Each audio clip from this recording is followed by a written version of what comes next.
Benji Davies is an illustrator, author and animation director. His first self-penned picture book, The Storm Whale, won the inaugural Oscars Book Prize and was Dutch Picture Book of the Year in 2017. His second title, Grandad's Island, won the children's book category of the AOI World Illustration Awards and was crowned Children's Book of the Year at the Sainsbury's Children's Book Awards. Nikki Gamble met with Benji at his London studio to talk about his work and his latest book, Grandma Bird. So I know that you have a background in animation, yes, Benji. I do. I wonder if you could tell us a little bit about your move from the world of animation into children's books, how that actually came about. Yeah, so I studied animation at university, and then after that I thought I would be a filmmaker, come out of university and be a filmmaker, but it wasn't quite as simple as that. So I was looking for work in the animation industry, and then in the meantime I started looking for work in children's books. And so I sort of did the two things concurrently for quite a few years, both I think equally difficult arenas to get into. So I started directing animation, like commercials and music videos and this kind of thing. And then on the side I was also then doing illustration for children's books. Yeah, so I did some stuff for Usborne Publishing originally. And then I really kept that on the back burner for quite a while I really was really busy doing animation work. And so around sort of 2009, 2010, I was really interested in trying to create some of my own books that I'd written the stories for. And there's a film that I'd made when I was a student at university, which is called A Bowl of Soup, which is about a little boy who finds a whale on the beach and takes it home and puts it in the bath. Right. And so that was the story that I then turned into The Storm Whale. There's quite a lot of things that I obviously want to ask you about that. But before we move on, you talked a bit about the work that you've done for other publishers, mainly on commissions, I guess, at that point. Yeah, exactly. And they look quite different to what has developed since then. So do you feel that what you found, if we talk about writing, we talk about finding your voice. I don't know what you do when you think about illustration. Yeah. It's not exactly no, finding your voice, but I would say it's quite similar, because actually when I think of writing, I think of words and pictures rather than just words, because I think when you're writing a picture book, creating a story, it's as ingrained in its visual as it is in its text. So yeah, I think that's the way that I like to work now, is words and pictures together. And can I just ask about your kind of training in animation? To me, maybe it's because I know that, but when I look at your picture books, I can see the animator in them, in the way that you move from the small to the large scale and the perspectives and things. Are you aware of animation feeding the way that you work with picture books? Yeah, I mean, I think it's a lot in the characters as well, like the sort of posing of the characters and thinking of them as living, breathing people or creatures, or, you feel the way that they move and then you draw them sort of from your mind's eye. I suppose that's kind of how I do it, I think. I do try and restrict some of the elements, such as because I think of it like a camera, really. I mean, I don't actively think of it like a camera, but I think that's what I'm doing, is I'm seeing it as a shot or an image. Often I'll sort of refer to something as a shot rather than an illustration, because I'm kind of thinking of it in filmic terms. I think it depends what the nature of the story is, and I think the nature of my stories tend to be quite... there's quite a lot of emotional depth and so I try and create the scenes and use those camera angles to reflect that, so I don't get too crazy with my sort of angles and things, but I try and show the scale of a scene or the intimacy of a scene, and that's what I'm thinking about. So that's really interesting, and I hadn't thought about it from the point of view of characters and movement, but that would be quite different from a training where you would say doing live drawing and you're capturing a moment. I suppose in animation you're thinking about sequentially a series of movements. Yes. And you're just hooking into one bit. Yeah. And I think it's always selecting the right moment, or the moment that expresses what you're trying to say. I often kind of think of Noi in the bathroom with the whale and sort of stroking the whale's back, and it's those sort of things where you kind of go, that's the absolute moment that needs to show. If it showed any other point, when he was kind of not touching the whale, you won't get this intimacy of the two of them together. The way that he leans on the stool, and the way that is, everything is sort of feeding into that impression you're getting from it. And if it was 5 seconds earlier in a sequence, you wouldn't get the same exactly the same feeling. And when I broke down the film that I'd made, I actually didn't really look at the film itself. What I did was I went back to the storyboards that I'd made, and then tried to think, how am I going to turn that into a picture book? Because there was hundreds of frames, and that was kind of easier than the thousands of frames that were in the film. So I took the hundreds of frames and then kind of went, which are the moments that I need to create this, and then I turned that into a much shorter storyboard. And a lot of that came quite naturally, I think, to sort of pull that out. But actually then really making that work in a picture book format was a new challenge, because I'd illustrated for other people, but that's a sort of different, it's a very different thing really than actually when you're writing the story. But ultimately I think I'm much more comfortable being in control of both words and pictures, because I can say what I want to say, and I can change things and know how they affect the other components. Really interesting, because the one thing that you have in a picture book, every medium has its own constraints but its own advantages. It affords different things, doesn't it? And I suppose the picture book, unlike running an animation, you've got to think what happens when you turn that page, and that's the key moment in a picture book, isn't it? Yes, exactly.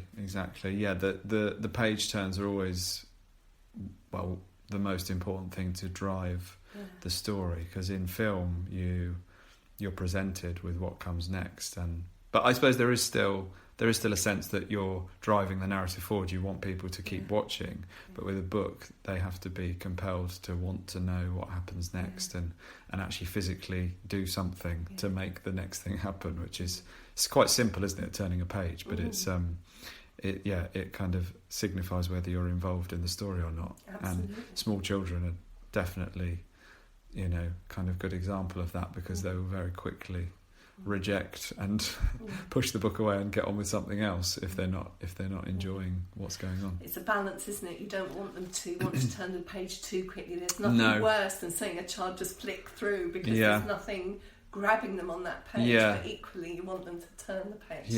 Or too many words. I found that. So I've got a 1-year-old daughter, and I do find there's obviously she's very young, so but if there are too many words, we start to need to turn the page before finished. I'm racing through the text to get onto the next page. Absolutely. I'll come to some of your text and the detail of that afterwards. But I wanted to ask about this wonderful world of Nor that you've created, and whether or not this is somewhere that is drawn from experience. It feels a bit Scandic, a bit Scottish art, or is it purely out of your imagination? The initial, so the sort of the moment of inspiration, I suppose, that made me think I could actually turn the film that I'd made several years before into a book was when I went to Whitstable in Kent. So the beach huts that they live in are actually some beach huts that exist in Whitstable, these oystermen's huts. And so I did a sketch of them and took some photos, and then I made a piece of artwork from that, created a piece of artwork from that. And it was that piece that I then showed to Simon & Schuster, which then kind of spawned the whole thing of then looking at the film and then deciding to make a book from it. So that is pinned in reality, I suppose, and then the rest of it has developed from that point. So from that house, then they live on an island, and then there's sort of other places that they've started to explore. islands come up a few times, don't they? Do Yeah. you like that sense of something apart, something isolated? I think so. I find it drives these story ideas forward, because you can you can isolate the characters, you can sort of wrap them in a world of their own, and then the other thing is you've got the sea all around, so you have this distance that can be traversed, but there's quite a lot of power, I think, in the sea being this perhaps unknown place that you have to get across, or that can separate you from someone or something else. Can we talk about the sea and a little bit about technique? Because I'm constantly fascinated by the way in which artists draw water, and you seem to be attracted to those stormy seas, and swirling seas. Well, I quite enjoy rain. I quite enjoy those organic elements, so the sky, clouds, sea, because I find that you can quite openly just start drawing it or start painting it, and it's not fixed, so therefore there's lots of things that you can do with it, and it still remains what it is, which is a mass of water, or as long as you get some of the key components right, like with the sea, the horizon, and the sense that it recedes into the distance, and that things in the foreground are larger, the waves here are larger, and the texture at the front is larger than the scale of the texture in the far distance. As long as you keep those things constant, you can be quite free with how you actually paint it, and the colour, and colour there's quite a lot of range in the colour as well.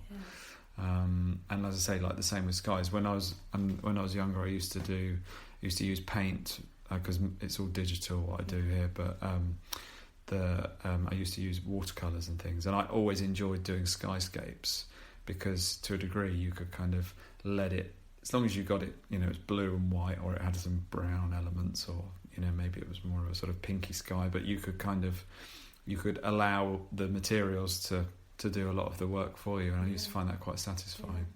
That is interesting, because I think that's still very evident, that delight in the seascape and the skyscape, if you like. Yeah. I think that's very evident in your books. And you say that you're doing that digitally now. Do you think having worked with materials first was a necessary precursor to being able to do that so well digitally?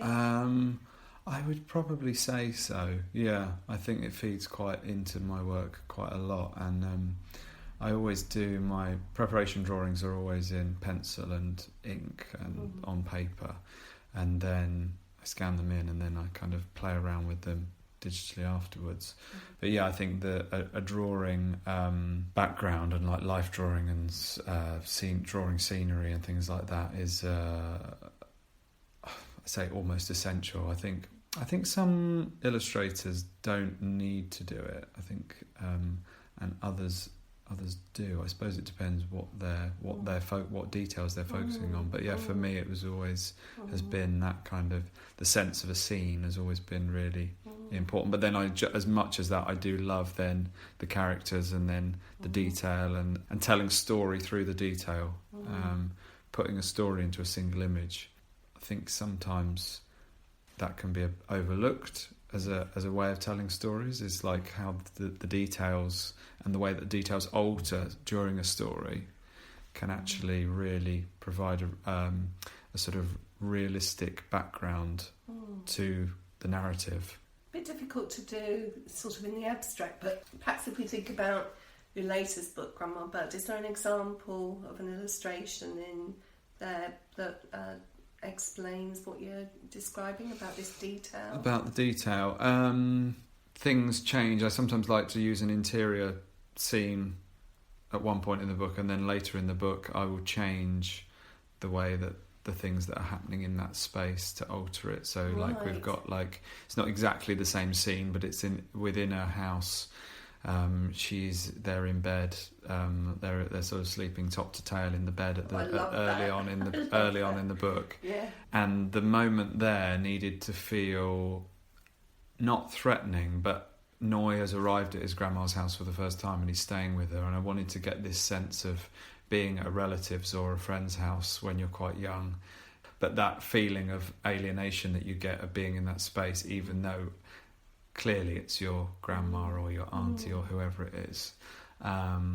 So it needed to not be too warm and cosy. It needed to have a little bit of coldness about it. So I'll do that through the colours. But then later in the book, there's a scene where they're all in the house together, and with all these small songbirds who they've rescued. And in that one, this is more like about the two characters coming together, and so it's a much warmer scene, and there's a sense of the fire burning and the stoves on and all the shadows dancing on the wall, and because it's a moment of bonding between the two of them. And it's interesting in that image, which I've got in front of me as you're talking, how spots of colour.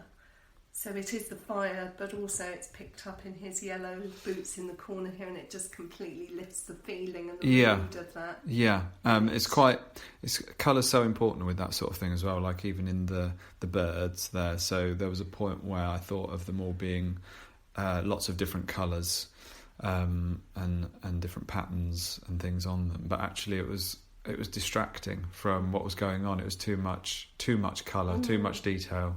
And there's this, sometimes in children's books, the sense that everything needs to be colourful, I think, which is valid. But in this, and I sort of thought, if they're all brown, is it a little bit dull and not appealing enough if they're all brown? But I thought, well, if they look characterful enough and they're all chattering to each other and they all look quite content and they make you smile when you look at them, then they're kind of doing what they need to do. I think another thing that struck me actually in looking at your books all together again was what felt like a real interest in the light in different times of the day. You seem to be really attracted to that gloaming. I think there's a wonderful scene of Nor's dad in the storm whale coming back at twilight. Yes, and then you've got these lightning scenes as well, and that seems to be something that really appeals to you. Yeah, I think it's the drama of lighting that you can evoke, as you say, different times of day or different scenes, but also the atmosphere of a scene is really important, I think. And there's moments in a story where you want to draw the reader in, or there's moments where you want them to feel that there's a lot of high drama going on, and those light is really good at being able to describe those moments.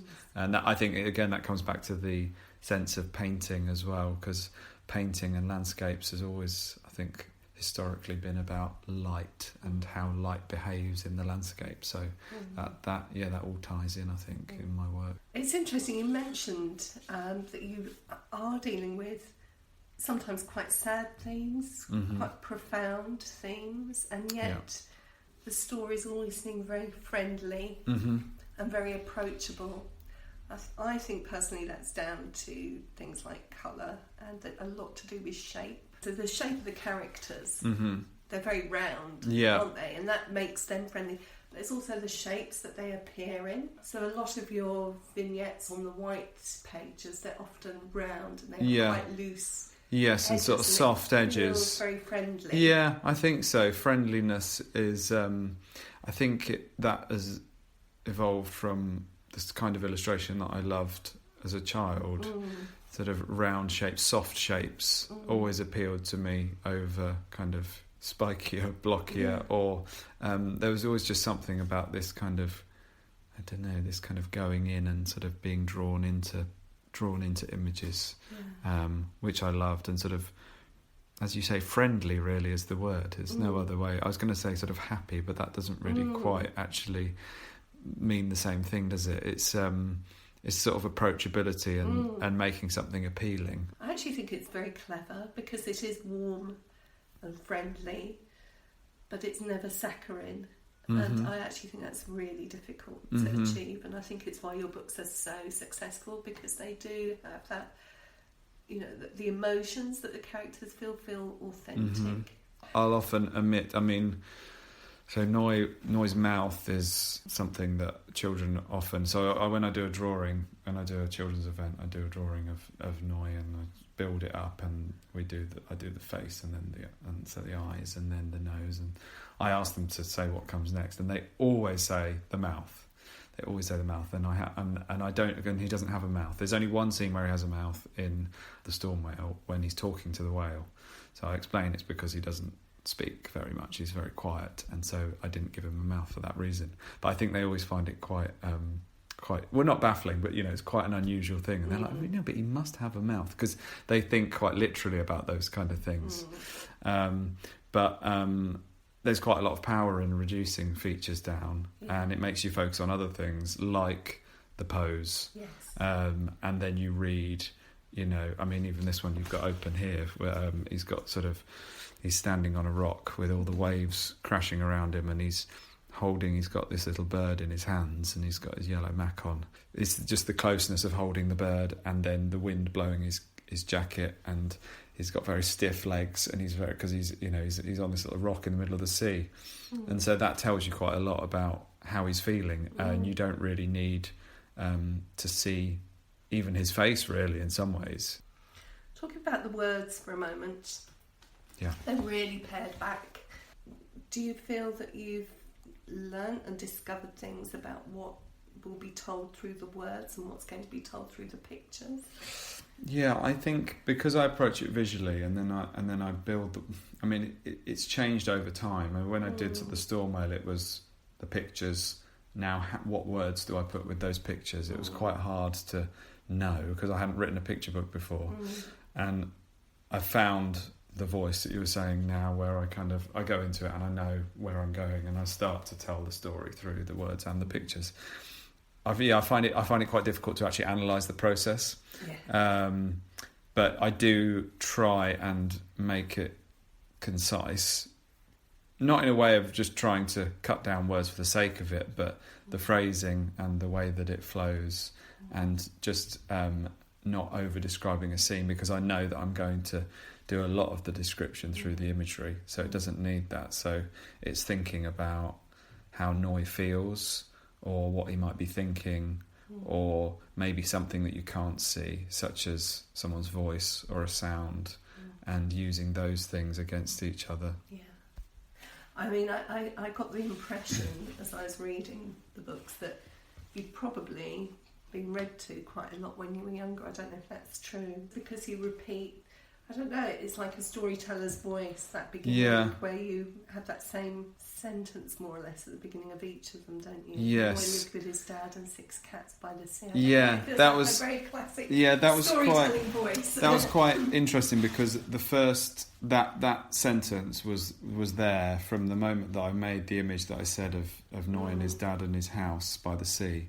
That line, I made the illustration, and then I just thought, because I knew his name was Noi, because this was from a film that an Icelandic film that I'd seen, so that's the Scandi sort of edge, you see. So, and so I knew what his name was, and then I just thought, and in the film there were no cats, but there was something about this little house, and I thought there's going to be some cats here, and I just thought Noi lived with his dad and 6 cats by the sea.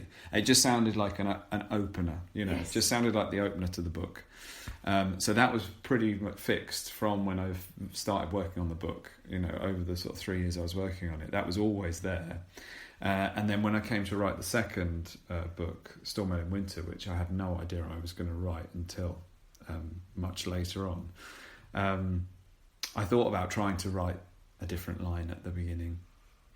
And it just didn't seem to. It just was like, well, it's felt more classic to sort of keep it in that sort of storytelling rhythm that I'd do it again. And so, of course, with Grandma Bird, I've used it again, and it seems to work. I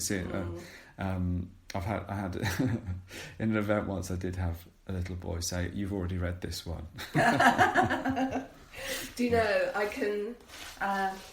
can see the animated series of this, and it's always going to start. Yeah. Noi lived with his dad and 6 cats by the sea, isn't it? And then we're going to go into... That would be nice. Are there any plans for an animation? So there's been lots of conversations, and there is some stuff happening which is quite far on, but it's you can't say until you can say. So it's one of those things that until it's definitely until it's actually got an air date, it's impossible to pinpoint it.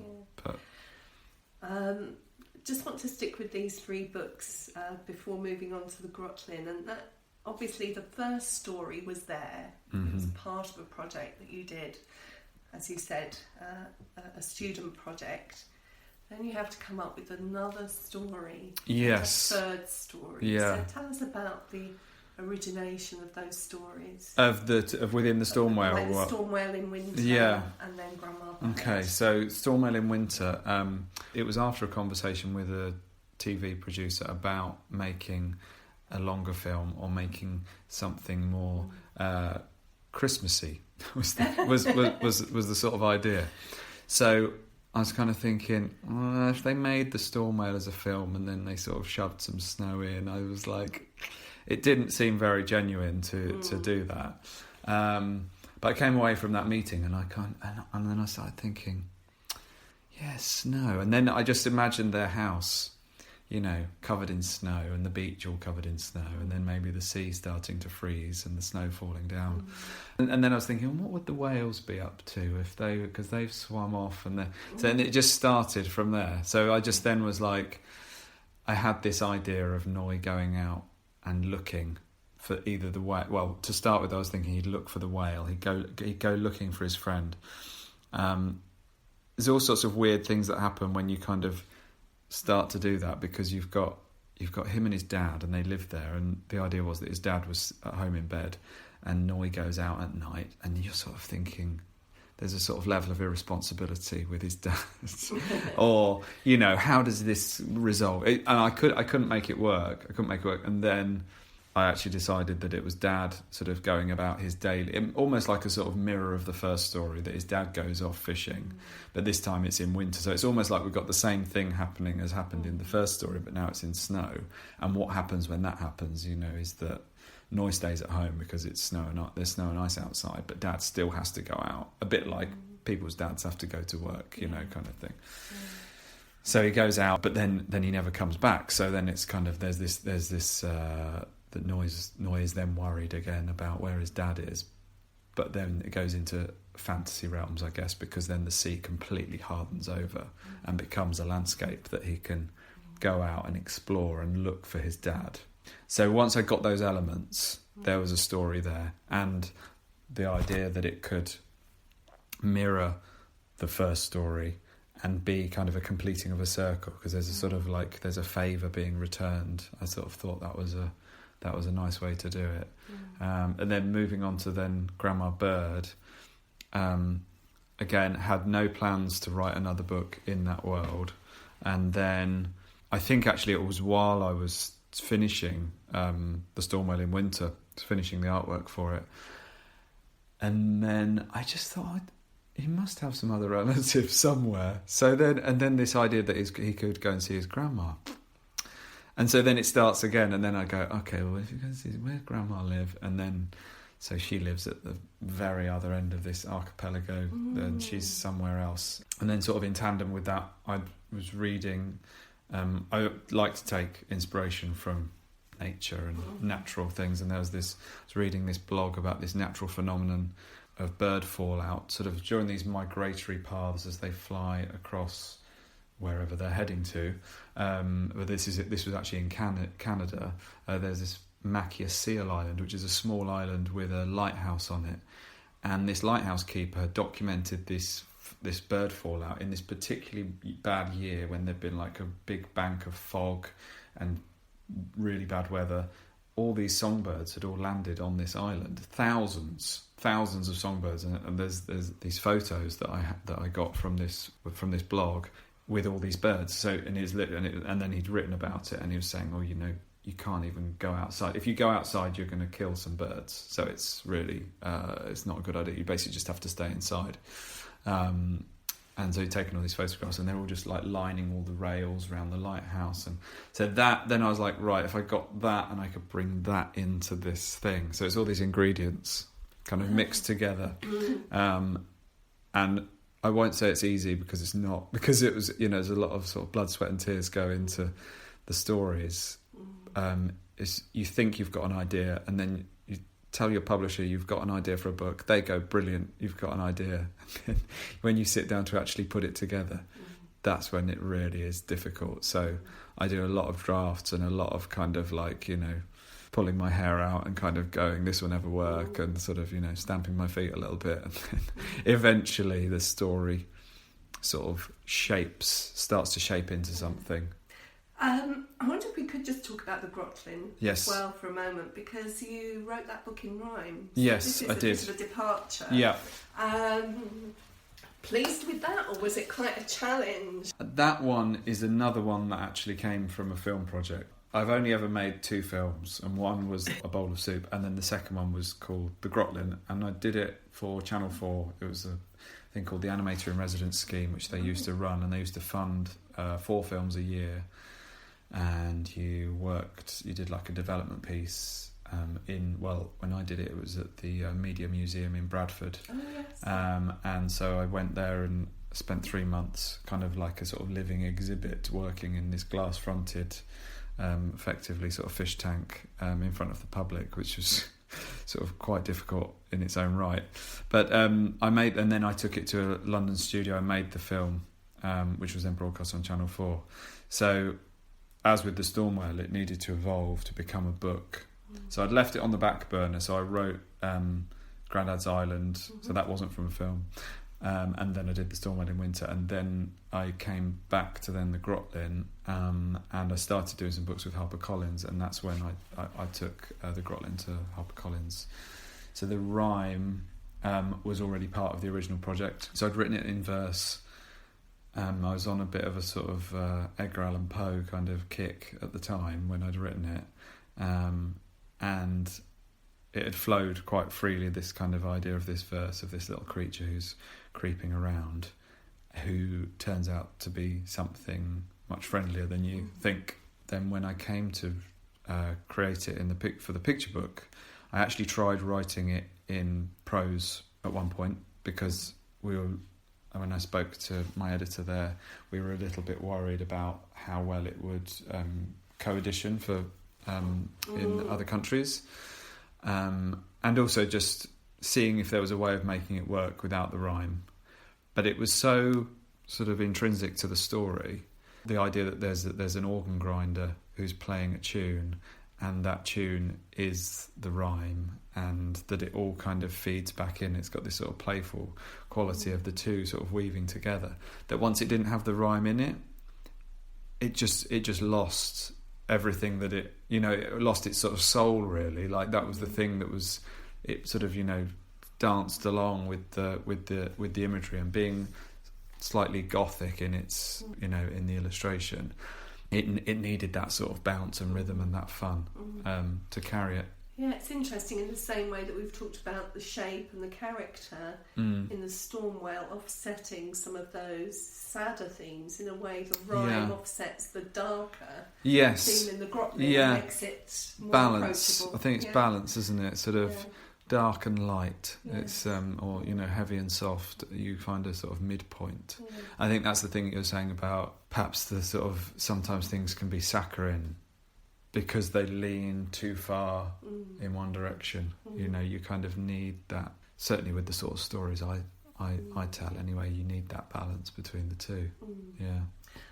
What I really loved about the Grotlin was that it is a different book on a second read through. I mean, I hadn't picked up the barrel organ and the monkey and how miserable they look. And then the first time I read it, I just took it in as a delightful scene. And it wasn't until I read it a second time, and then I was thinking, this poor monkey in captivity. So it is a different book on the second read through. You get more from it, I think. That's right. I think those things, those details and the subtlety of the story is something in that book that I worried that I underplayed it too much.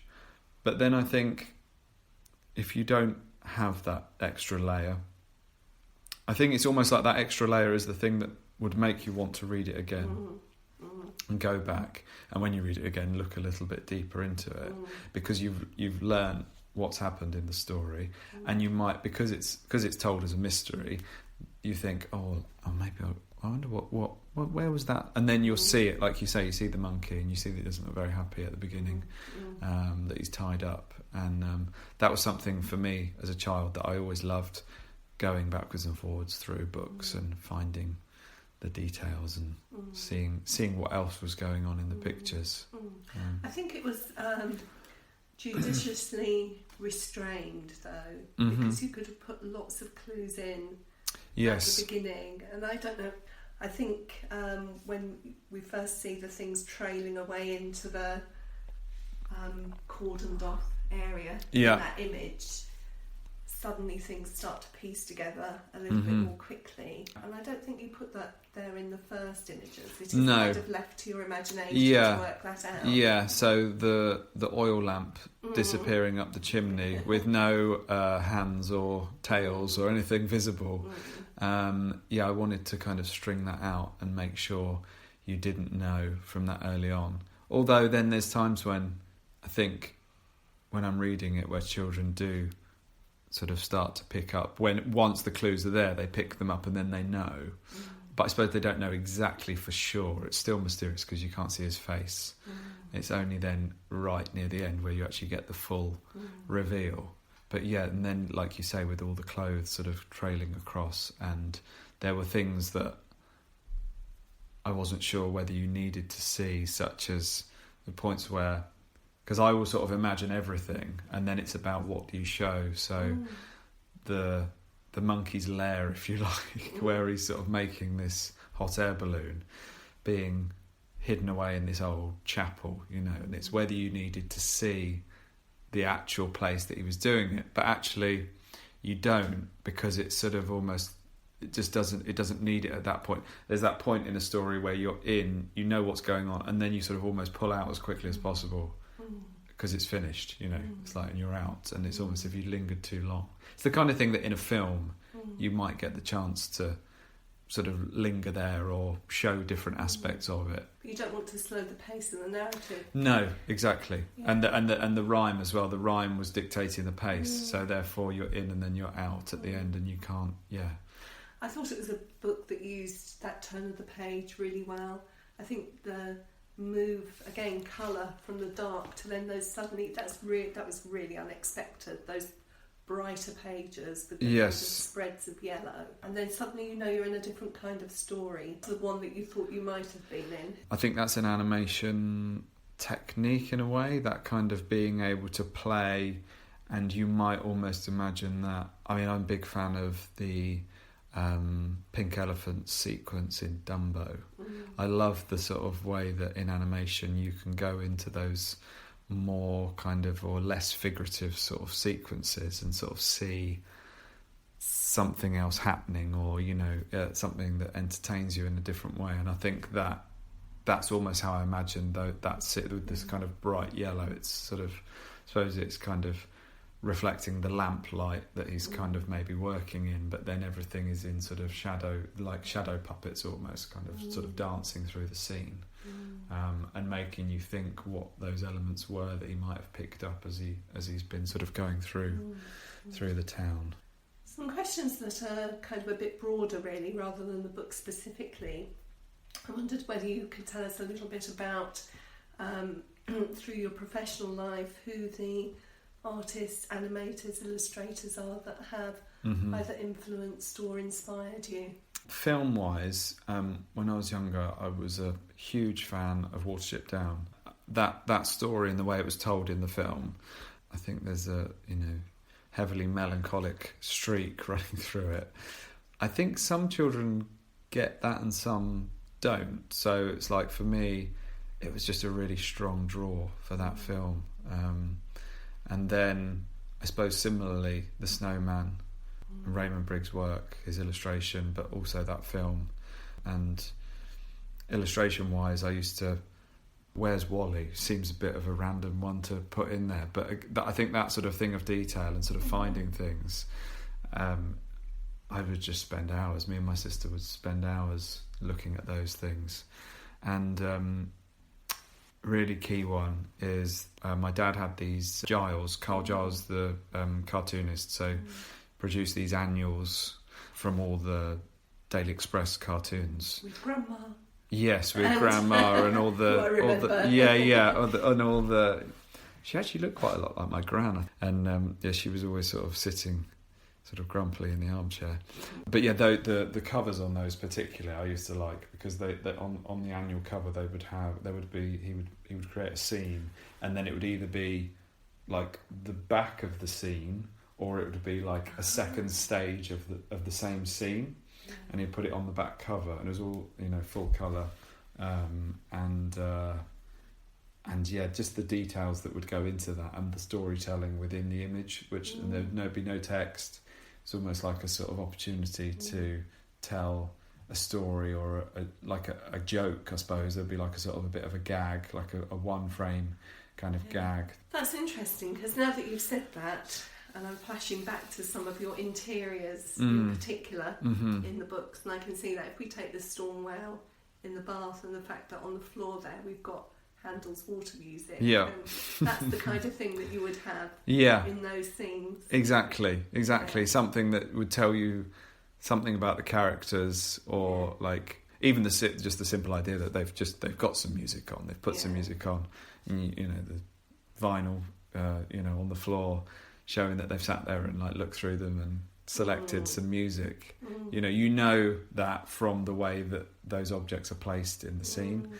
If they weren't like that, you wouldn't think they'd just selected some music. Sounds like a sort of simple thing, but actually it's really important in telling stories within images.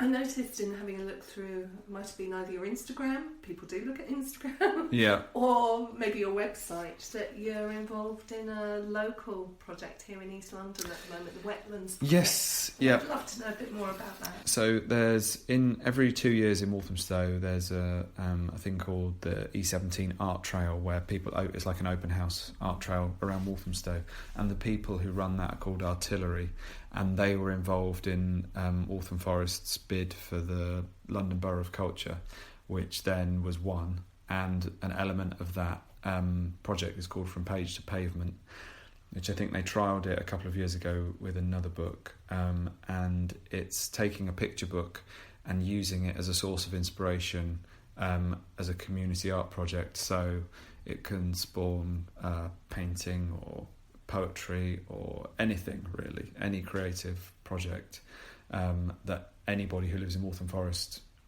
can bring to mind after having looked at the book. So it's really exciting, because it's going to be, all over Walthamstow. There's the focuses will be the Walthamstow Garden Party, which is a big free festival which is run in Lloyd Park, which is effectively William Morris's back garden in Walthamstow. And there'll be a lot of celebration around that. So it's really exciting that Grandad's Island is going to be part of this whole thing. It's going to be great. Yeah. And we get back to coloured birds again. Yes, coloured birds, exactly. Yeah. Parrots and toucans and things. Yeah. Oh, Benji, thank you so much for talking to us in the Reading Corner today. Pleasure. It's been full of very fascinating insights, which I'm sure our listeners will enjoy. Excellent. Thank you.